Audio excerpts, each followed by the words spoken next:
Vamos para o nosso texto bíblico, Marcos capítulo 3, verso 5. Marcos 3, verso 5. Essa semana, eu não sei você, mas eu fiquei muito impressionado com tanto de histórias de feminicídios no nosso país. Eu fui assistir um jornal, parece que o jornal só falou disso aquele dia, né?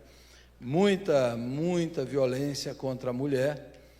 E eu descobri que ontem é o Dia Nacional, Mundial de Combate à Violência contra a Mulher, o Dia do Laço Branco, e fico muito impressionado em relação a isso. Eu pensei num personagem bíblico que seria talvez um modelo, né? Um modelo além de Jesus, que é José, o pai adotivo de Jesus. Mas eu já preguei muito sobre José aqui, o povo vai estar enjoado.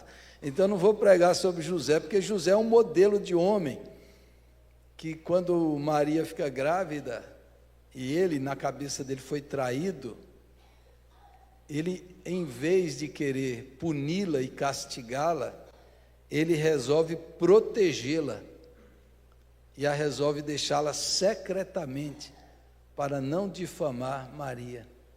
Então esse é assim um modelo. José é o homem da Bíblia, que é um modelo para nós. Mas eu já preguei muito sobre José aqui. Vocês vão falar, o pastor está repetindo demais. E então hoje, de manhã e à noite, eu vou mostrar Jesus como esse modelo de masculinidade, como Jesus lida com os dois sentimentos difíceis, que todos têm dificuldade, mas que os homens às vezes têm mais dificuldade, as mulheres também. O primeiro sentimento que eu vou falar agora de manhã é o da ira, e à noite eu vou falar sobre a tristeza. Quando a gente fica irado e quando a gente fica triste, mas muito triste, como é que Jesus reagiu a isso? Então agora de manhã eu vou falar sobre a ira e à noite eu vou falar sobre a tristeza de Jesus. E aí eu vou ler para vocês alguns textos bíblicos, 3 textos bíblicos na verdade. Tem 3 momentos no Evangelho que diz que Jesus ficou irado. 3 textos. Então você vai ver que irar é humano.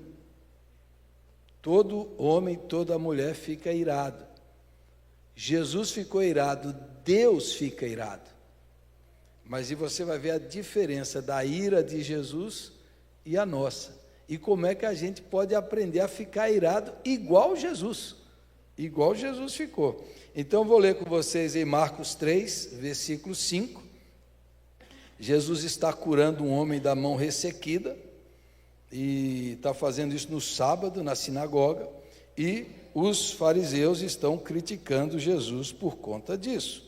Estão criticando. E Jesus perguntou no versículo 4, é lícito nos sábados fazer o bem ou fazer o mal? Salvar a vida ou tirá-la? Mas eles ficaram em silêncio. Aí esse versículo eu acho lindo, extraordinário esse versículo. Versículo 5, olhando-os ao redor, indignado e condoído com a dureza do seu coração, disse ao homem, estende a mão. Estendeu-a e a mão lhe foi restaurada. Olha a expressão, Jesus ficou indignado, condoído é compassivo, com dó. Jesus ficou com raiva e com dó dos fariseus por causa da dureza do coração deles. Algum momento você já ficou com raiva de alguém e ficou com dó dessa pessoa ao mesmo tempo? Eu só lembro quando meus filhos eram pequenos, que eu precisava disciplinar. Aí você é disciplinar, não papai, eu não faço mais. Aí você olha assim, você quer disciplinar, você tem que disciplinar, mas tão bonitinho, eu quero beijar meu filhinho. Né? Jesus olha para aqueles homens, e ele está irado com a dureza do coração deles, mas Jesus está com dó, pela impiedade. E aí que é a questão, né? A gente tem que lutar contra esse mal da violência contra a mulher, mas também olhar com compaixão para o agressor, porque ele é escravo da violência, ele é escravo da maldade. Ainda que a gente fique irado, a gente tem que ter compaixão, porque Deus quer salvar todos, o Senhor quer salvar. E aí a ira de Jesus produziu a cura do homem. Jesus curou aquele homem. Jesus levou os fariseus a repensarem a sua fé. Olha o versículo 6. Retirando-se os fariseus, conspiravam logo com os herodianos contra ele em como lhe tirariam a vida. Quer dizer, a ira de Jesus é por um motivo justo. Então observe, tem ira justa. Se você vê o mal sendo feito e você não ficar irado contra o mal, alguma coisa está errada dentro de você. Se você vê o inocente sendo injustiçado, sofrendo, se você não ficar indignado, alguma coisa você está muito indiferente ao sofrimento dos outros. Então, Jesus fica indignado quando os rituais religiosos são colocados acima da vida humana. Quando o ritual do sábado é mais importante que salvar aquele coitado que está sofrendo ali. Então, Jesus ficou indignado, só que a ira de Jesus produziu cura, produziu bênção. A ira humana, na maioria das vezes, produz destruição. Em vez de resolver problemas, às vezes aumenta os problemas. Jesus fez isso. Marcos capítulo 10, verso 14. Marcos 10, verso 14.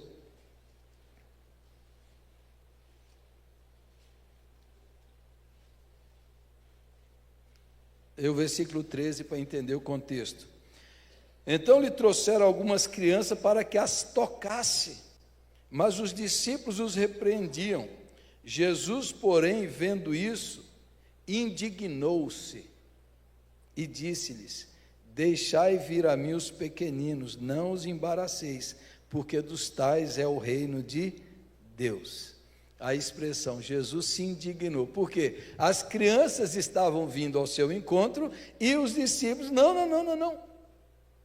Jesus não tem tempo para vocês, Jesus não quer contato com vocês. Eles estavam impedindo as crianças de virem. Jesus ficou indignado, não faça isso, venham, deixem vir a mim os pequeninos, deles é o reino dos céus. E Jesus tomou nos braços, abençoou as crianças, colocou a mão sobre elas, abençoou uma por uma. Jesus abraçou, acolheu, amou aquelas crianças e ficou indignado porque quando você impede um pequenino de chegar até ele, quando às vezes você é pedra de tropeço, dá mau testemunho, Jesus fica indignado. Quando às vezes crianças sofrem abusos, Jesus fica indignado. Talvez a palavra mais forte que Jesus já tenha dito foi quando ele disse que se você vai fazer mal para um pequenino, vai escandalizar, vai fazer um pequenino perder a fé, esse tipo de coisa, a melhor coisa é você colocar uma pedra no seu pescoço, uma corda, e se pular e se jogar no fundo do mar. Jesus está dizendo, é melhor você tirar a sua própria vida que fazer o mal para uma criança.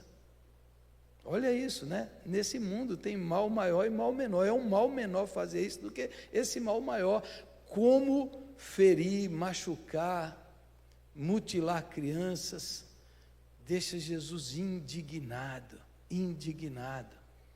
Como Jesus fica irado com isso. E isso deve nos irar também, nos fazer ficar indignados quando você ouve histórias que crianças são abusadas, e às vezes até em ambientes religiosos, às vezes até em ambientes eclesiásticos, crianças sofrem abusos e prejudicam a relação delas com Deus, a fé delas, porque sofreram abuso.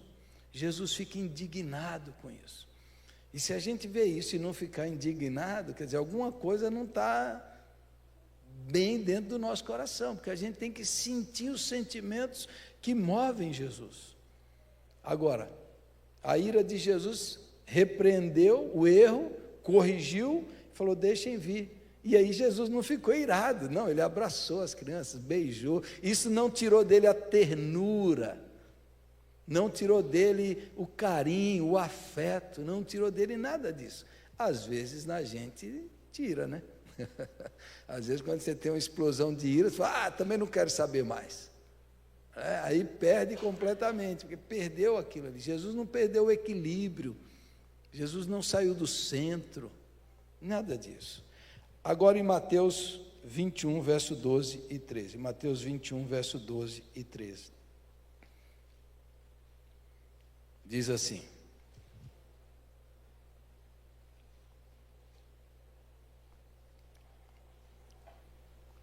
tendo Jesus entrado no templo, expulsou todos os que ali vendiam e compravam. Também derribou as mesas dos cambistas e as cadeiras dos que vendiam pombas. E disse-lhes: está escrito, a minha casa será chamada casa de oração. Vós, porém, a transformais em covil de salteadores. A casa de oração para todos os povos, o lugar de refúgio, de graça, de salvação, de cura, se transformou num mercado de opressão dos pobres. No templo você tinha um câmbio. O câmbio do templo era maior que o câmbio lá fora. Os animais que eram vendidos lá eram 3, 4, 5 vezes mais caros que os outros animais. E você só podia oferecer sacrifícios com os animais vendidos no templo. O templo virou um centro de exploração comercial e de exploração da fé das pessoas. Da fé das pessoas. Então explorava, tirava dinheiro delas e virou a manutenção, né, da riqueza dos sacerdotes, dos saduceus, do sinédrio, e em cima disso, e Jesus fica indignado. Agora, o texto não diz que Jesus agrediu alguma pessoa, o texto não diz. Diz que Jesus derrubou as mesas, derrubou as mesas dos cambistas, as cadeiras que vendiam pombas, expulsou os que ali vendiam e compravam, mas não diz que Jesus usou essa agressão. Tem muita gente aí defendendo a violência em nome de Jesus. Eu sei que a violência deve ser usada para defender, no caso de defender a própria vida, força policial, guerras que são inevitáveis. Nesse sentido, você pode usar força. Nesse sentido, a Bíblia diz que você pode usar força, você pode usar para defender, para proteger, para livrar, nesse sentido, né? Quando é para diminuir, né? Um mal maior, e você usa a força. Então a Bíblia faz isso. Desses dias um adolescente perguntou para mim: pastor, quando a Bíblia diz lá, não matarás, e o policial que mata, e o cara que vai na guerra? Eu falei, não, quando o mandamento diz não matarás, ele está dizendo não assassinarás. Quando você mata em defesa própria, quando você mata nas guerras justas, Deus não leva isso em conta. Isso não é assassinato. Foi o que aconteceu com Davi. Então, em defesa própria, você pode usar força, mas Jesus não fez assim uma agressão física. Ele agrediu aquele sistema, ele foi forte contra aquele sistema iníquo de exploração da fé, de manipulação da fé, de enriquecimento ilícito. Jesus foi lá e se opôs a esse sistema, com veemência, com virilidade, com força. Jesus fez isso. E aí lá em João diz que por que ele fez isso? Por causa do zelo da casa do Senhor. O zelo da casa do Senhor me consumirá. Então o zelo, quando você zela pelo nome de Deus, pela palavra de Deus, pela igreja de Deus, pelo bom testemunho da igreja, você deve se opor contra tudo isso que é contrário. A casa de oração era para ajudar e abençoar as pessoas, não explorar, não manipular, não sangrar os pobres, como estava acontecendo em Jerusalém. Jesus ficou indignado. Tudo isso, irmãos, é para mostrar para você que tem a ira justa, tem a ira correta, e a gente tem que aprender. Essa ira produz o bem, quando a gente luta contra o mal, e a ira é bom que ela produz uma energia. Quando você está irado e você canalizar bem a ira, vai te dar energia e disposição. Você lutar contra o mal, você se levantar, né? O William Wilberforce, que foi do parlamento inglês do século XVIII, que teve uma experiência com Deus, e ele ficou tão indignado contra a escravidão, que ele dedicou toda a sua vida para que a escravidão fosse abolida na Inglaterra, pelos ideais bíblicos. E até o final da vida ele viveu para ver sendo proibido. E o Brasil depois proibiu a escravidão, influenciado pelos ingleses. Para fazer comércio com os ingleses, precisava abolir a escravidão no Brasil. Então esse homem levantou toda a ira dele, a fúria dele contra aquele mal que estava instalado, e em nome de Deus lutou contra isso, e viu o fruto. Então, você vê uma coisa errada, algo que está sendo feito, você mais na proporção, no jeito certo, e para fazer o correto, não o errado. Então, irar-se é humano. Agora, eu vou ler outro texto para você, que é Efésios capítulo 4, verso 26 e 27. Efésios 4, 26 e 27. Nessa tradução diz assim, Efésios 4, 26 e 27. Irai-vos e não pequeis, não se ponha o sol sobre a vossa ira, nem deis lugar ao diabo. Na outra tradução, você vai ver melhor, ele está dizendo assim, olha, você pode ficar irado, mas não peque. Não peque quando você ficar irado. E não vá dormir com raiva. Ou seja, não cultive a ira. Não guarde a ira. Não alimente a ira. A ira foi considerada no tempo dos monges, há 1500 anos atrás, um dos pecados capitais. A ideia de capital é que é cabeça. Então é um pecado que gera outros pecados. Então a ira gera vingança, gera ódio. Aquilo vai crescendo. Então o que Paulo está dizendo é assim, não cultive a ira. Ah, fulano fez mal para mim. Aí você vai dormir e fala, eu vou pegar esse desgraçado. Um dia ele vai cair nas minhas mãos. Aí você começa. A ira vai crescendo, vai virando ódio. É a ira cultivada, vai crescendo dentro de você.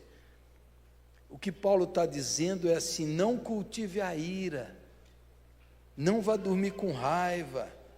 Não se põe o sol, sabe por quê? Porque ao fazer isso você dá lugar ao diabo. E é isso que está acontecendo. Lugar aí, a palavra topos, né, de onde vem topografia, é uma base. Se você ficar irado muito tempo, o diabo vai encontrar uma base em você. O diabo vai encontrar um lugar dentro de você. Então você não pode ficar com ira. Porque isso aí vai ser a ação do diabo. Aí você vê hoje tanto homicídio, tanto feminicídio, tanta coisa cultivada, vingança, briga, ódio, maquinação, planejamento, ressentimento que vai crescendo, e daqui a pouco explode. Daqui a pouco faz mal para alguém. Aí tem a violência física, tem a violência verbal, tem a violência emocional, tem a violência financeira. Às vezes você faz mal para um irmão com as suas palavras, faz mal para alguém da sua casa, da sua família, usa de palavras que ferem, que machucam, porque você está com a ira, está com ressentimento lá dentro, e isso vai crescendo, se você não resolver isso, e aí o diabo entra, você entendeu? Se você tiver uma ira guardada, o diabo entra, ele entra e vai aproveitar um momento de fúria, um momento de raiva, e aí vai causar um problema, vai machucar outras pessoas, vai causar ressentimento, briga e separações por causa disso. Então Paulo diz, olha, você pode ficar irado, mas cuidado o que você faça com essa ira. Você pode ficar irado, mas você pode não pecar, você pode controlar, você pode direcionar, você pode levar para Deus. Você pode tratar isso dentro de você. Você precisa tratar isso dentro de você, para não acontecer essas loucuras. Isso às vezes começa pequeno. Você precisa tratar, resolver. Não vá dormir com raiva. Não vá dormir com raiva. Não vá dormir com ressentimento. Não vá dormir com ódio. Resolva. Eu não posso resolver com a pessoa. Resolva com Deus. Como é que a gente resolve? Romanos capítulo 12. Volte algumas páginas aí. Romanos 12. Romanos 12, versículo 19. Como é que a gente resolve isso, pastor? Romanos 12, 19. Vou ler o 18 para ficar mais claro. Romanos 12, 18 e 19. Presta atenção.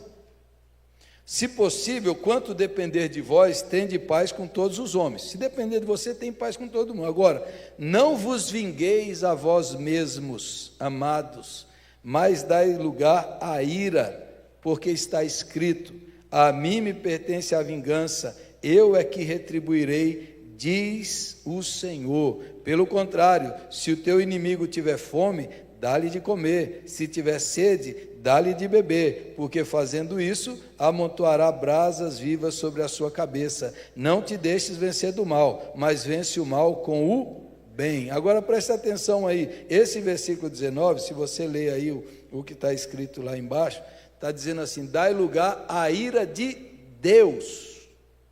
O que Paulo está dizendo? Alguém fez mal para você. Você tem direito, você fez um mal, você tem. O que ele está dizendo assim? Entregue ao Senhor, deixe que Deus julgue e vingue a sua causa. Você mesmo não tente resolver, não tente resolver. Entregue, Deus é justo, a ira de Deus é justa, Deus vai tratar, Deus vai resolver. Não resolva.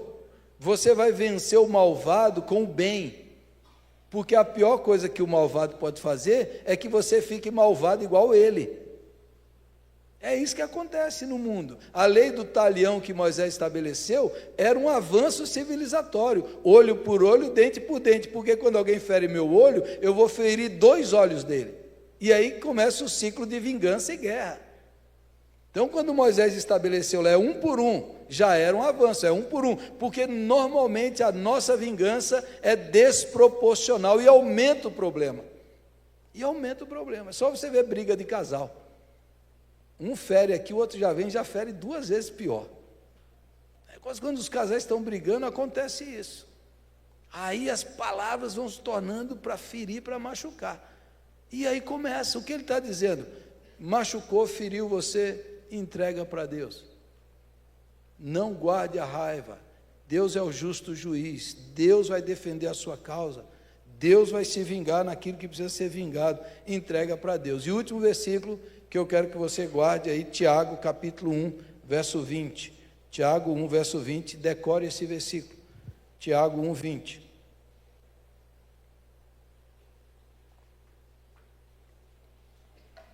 Diz assim, Tiago 1, 20.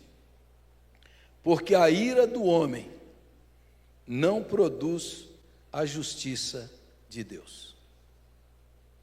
A ira do homem não produz a justiça de Deus. Essa coisa, eu vou resolver, eu vou fazer, eu vou mostrar. É o Davi lá falando para o Nabal, eu vou matar todo mundo. Aí precisa vir a Abigail. Calma, Davi, você é homem de Deus, não fique com essa ira, sua ira vai ser desproporcional. O Nabal insultou Davi, Davi falou, vou matar todos os homens da casa. Olha a ira. Os homens lá estupraram a filha de Jacó, os filhos de Jacó foram lá e matou todos os homens. Ódio perpetuado pela vingança. A ira do homem não produz a justiça de Deus. Entrega para Deus que é justo, confia nele. Relaxa, descansa, abandona o furor, diz o Salmo 37. Deixa a ira, abandona o furor. Isso certamente acabará mal. Salmo 37. Então você que é homem, você que é mulher, nós aqui, em todas as nossas relações, a ira é uma bomba que precisa ser desarmada com a graça de Jesus e com o amor de Deus. Como é que a gente fala? Leva para Deus, direciona para Deus, entrega na mão do Senhor, confia nele, limpa o seu coração, lava a sua alma, confia nele, deixe Deus operar. Esse mundo tem muita injustiça, tem um monte, mas Deus é o justo juiz. Tem muita coisa errada, pois é, não sou eu que vou resolver, é Deus que vai resolver. Tem muita coisa, Deus vai resolver, confia nele, confia no caráter dele, Deus sabe, Deus faz, Deus opera. Acalma o seu coração, deixa a ira, abandona o furor, certamente isso acabará mal. Você não tem controle, você não tem sabedoria, você não tem, entrega para Deus. Quanto a você, lava o seu coração, limpe a sua alma. Há uns muitos anos atrás, eu nem morava aqui, eu li um livro de um padre, e o padre Henry Nouwen falava que os líderes religiosos têm muita ira, e eu li aquilo e eu falei, sabe que eu tenho muita ira? E ele falou, porque às vezes vocês têm expectativas muito altas sobre os outros, sobre sua família, sobre sua esposa, sobre você mesmo, e isso gera muita frustração, e você precisa resolver isso. Eu li aquele livro, foi a primeira vez que eu percebi que eu tinha ira dentro do meu coração. Aí depois, quando a gente faz aí a jornada do jeito de viver de Jesus, usando o Enneagrama como tipo de personalidade, Deus me tratou. Deus me tratou.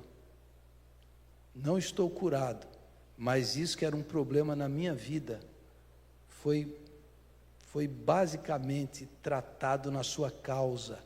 E eu estou dando um testemunho aqui. Porque eu já fiquei muito irado na minha vida, muito irado com a minha esposa, muito irado com os meus filhos, reações iradas, e graças a Deus, através do Espírito Santo, Deus tratou isso na minha vida. E você e eu e nós precisamos tratar. Você precisa ter alguns limites. Um limite que eu sempre tive, eu nunca vou ofender minha esposa, nunca vou falar alguma coisa que fira os meus filhos. Falei uma vez para o meu filho, depois eu pedi perdão para ele. Nunca ultrapassar certos limites, nunca, nunca, nunca, nunca. Nunca falar palavras que machuquem os outros, nunca, nunca. Mesmo você estando irado, fique calado. Então hoje aqui eu estou dando um testemunho para vocês. Deus pode tratar e curar. E faz tempo na minha vida que eu não tenho mais uma ira. Faz tempo, porque o Espírito Santo foi lá nessa fonte, revelou a causa. É por isso que você precisa do autoconhecimento, é por isso que você precisa do discipulado, você precisa do mentoreamento espiritual, para você tratar esses problemas, para você curar esses problemas. E hoje eu estou falando essa palavra para você como um testemunho de vida. E a minha mulher está aqui na minha frente, aqui. Você olha para ela e fala assim, esse homem, como é que está? Como é que está? Porque eu já carreguei muita ira na minha vida. Eu já joguei Bíblia no chão na frente da igreja, já mandei o povo sair da igreja, já dava bronca em presbítero, já fiz muita coisa. Muita coisa. Por causa de expectativas muito altas, exigências muito altas, cobranças muito altas, frustrações. E aí quando o Espírito Santo te traz, não do mundo ideal, para o mundo real, para aceitar as pessoas e amá-las do jeito que elas são, e amar a si mesmo, do jeito que você é, porque muito da ira é a frustração consigo mesmo, de aceitar e amar-se do jeito que você é, e começar a viver a partir da realidade da vida, e deixar o Espírito Santo conduzir, confiar. Não sou eu que pastoreio a igreja, não sou eu que mudo a vida de ninguém, não sou eu que salvo a vida de ninguém. A igreja é de Jesus, é confiar no caráter de Deus. Ah, fulano fez isso, pastor, tem que dar uma bronca. Jesus vai tratar, Jesus vai cuidar. É de Jesus, é Jesus que opera. Eu só sou um instrumento, e eu já faço muito se eu não atrapalho. Entendeu? É confiar que Deus é o justo juiz, é viver assim, é entregar na mão de Deus, é descansar no Senhor, parar de carregar essa fúria dentro de você, essas frustrações, rejeições, ressentimentos. Ah, o fulano fez isso comigo. Entrega para Deus, confia no Senhor. Deus é justo, Deus é bom, Deus é compassivo. A sua ira nunca vai produzir a justiça de Deus. E você que é homem, você tem que proteger sua esposa, seus filhos. Você tem que cuidar deles, tem que amar. A gente precisa acabar com essa cultura de abuso, de violência. A gente precisa acabar, meus irmãos, com esse machismo estrutural que a gente vive. Precisa acabar com isso. Isso é maligno, isso é diabólico, isso está matando. 4 mulheres morrem por dia, e a maior parte da violência é dentro da igreja evangélica, irmãos. Os profissionais de saúde dizem que o problema maior é dentro da igreja evangélica, que tem mais violência doméstica, é dentro da igreja, porque o homem lá, ele quer pisar na mulher. É isso. E não foi isso que Jesus ensinou para a gente, não foi isso que Jesus viveu, não é isso que Jesus mostrou para nós. Ele amou a igreja, é um modelo, e se sacrificou por ela. Homem que é homem não mata, ele se sacrifica, ele se doa, ele ama, ele protege, como José. Se sentiu traído, ele não foi lá falar com Maria, não, vou protegê-la. Esse é o modelo bíblico, é isso que o Senhor Jesus nos ensina. Então, até lá em Efésios, Paulo diz: pais, eduquem os seus filhos na disciplina do Senhor, mas não produzam ira nos seus filhos.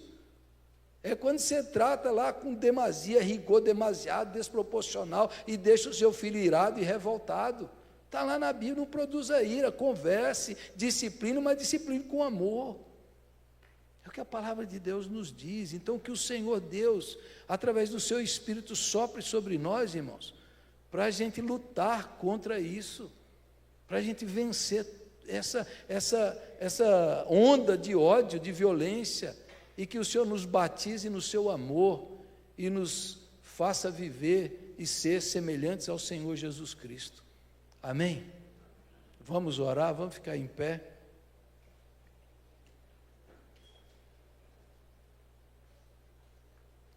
Feche os seus olhos.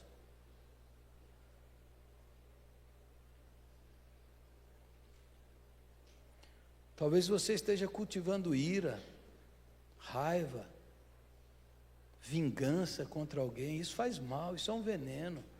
Deixa ir, abandona o furor. Isso vai acabar mal, diz o salmista. Entrega para Deus, mas fizeram mal para mim, entrega para Deus. Deus vai te defender. Deus vai julgar. Entrega para Deus, não cultive isso.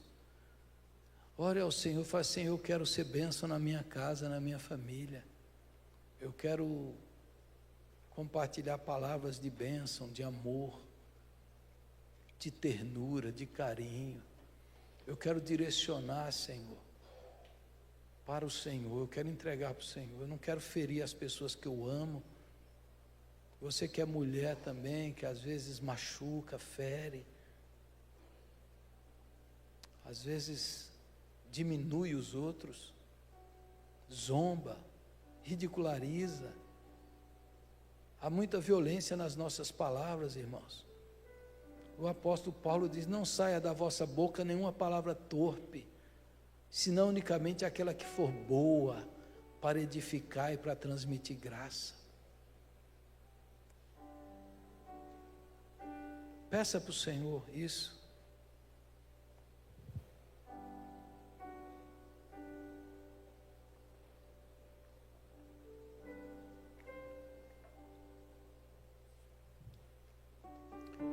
Senhor, nosso Deus, nosso Pai, nós te agradecemos porque, como cantamos aqui, o Senhor continua sendo bom, sempre, sempre. E o Senhor Jesus, mesmo irado, fez o bem, curou, salvou, acolheu, libertou pessoas. Senhor, nos ajude a termos as nossas emoções controladas pelo Espírito Santo, guiadas pelo Espírito de Jesus. Ajuda-nos, ó Deus, a viver nesse mundo mau, injusto, no Espírito de Cristo, no Espírito da bondade, da compaixão, da ternura. Nos ajude, Senhor, a ficar irado com as coisas que ferem o teu coração, a defender o inocente, a proteger o fraco, a socorrer o vulnerável, a lutar contra a injustiça, contra a maldade, contra a perversidade institucionalizada. Espírito Santo nos molda, nos corrige, nos santifica, nos transforma, nos purifica, Senhor. Lava a nossa mente, transforma o nosso coração, Muda as nossas atitudes, o nosso jeito de viver, de existir, as palavras, Senhor, dos nossos lábios, que não venham machucar as pessoas, que não venham ferir, pelo contrário, que as nossas palavras curem, que as nossas palavras abençoem, que as nossas palavras transmitam graça àqueles que precisam. Usa, Senhor, a nossa vida para viver nesse mundo refletindo a luz de Jesus. E, Senhor, tem misericórdia do nosso país. Tem misericórdia, Senhor, das mulheres abusadas, em relacionamentos abusivos, violentos. Guarda, protege, livra, socorre. Senhor, tem misericórdia dos agressores que estão presos, Senhor, no ódio, presos no descontrole. Traz cura, traz restauração, traz libertação, em nome de Jesus. Opera, Senhor, e a começar em nós, na minha vida, na nossa vida, que sejamos agentes da pacificação, agentes do amor e da bondade. Nos ajude a ensinar nossos filhos, nossas filhas, nossas crianças a serem bons esposos, boas esposas, a terem relacionamentos saudáveis, relacionamentos planejados por Deus. Ajuda-nos, Senhor, como país, como sociedade, a vencermos esse mal, esse pecado estrutural que desumaniza a mulher, que inferioriza a mulher, Senhor. Pelo contrário, que cada pai, cada homem faça como Jesus, que valorizou a mulher, que deu voz, deu vez, deu dignidade, deu nome às mulheres. Nos ajude, Senhor, como homens, a cuidar bem, a proteger, a liberar, a emancipar as mulheres para viverem plenas, íntegras e integrais na Tua presença. Em nome do Senhor Jesus. Ajuda aqui porventura casais, Senhor, que precisam ser curados, tratados. Traz cura, pais e filhos que porventura se machucaram. Traz cura, traz restauração, traz reconciliação, traz perdão, Senhor, para os relacionamentos familiares, conjugais, filiais. Em nome de Jesus. Espírito Santo de Deus, opera no nosso meio, opera na minha vida, opera, Senhor, nos nossos relacionamentos, opera nas nossas amizades, opera na nossa igreja, na nossa comunidade, que a gente tenha uma comunidade de proteção, de saúde, de amizades reais, verdadeiras e profundas. Ajuda-nos, ó Deus, a ensinarmos o Evangelho para os nossos filhos, para que essa nova geração seja muito melhor do que a nossa, Senhor. Seja melhor ainda, Senhor, para mudar o nosso país e a nossa sociedade. Em nome de Jesus eu oro. Eu peço que o Senhor abençoe cada irmão e irmã que está aqui, abençoe aqueles que estão enfermos, doentes, aqueles que estão em tratamento, acamados, que a boa mão do Senhor esteja sobre eles, que o Senhor traga força e saúde, e sobretudo fortaleça a fé e a esperança dos teus filhos. Em nome de Jesus eu oro e te agradeço. Amém e amém. Amém.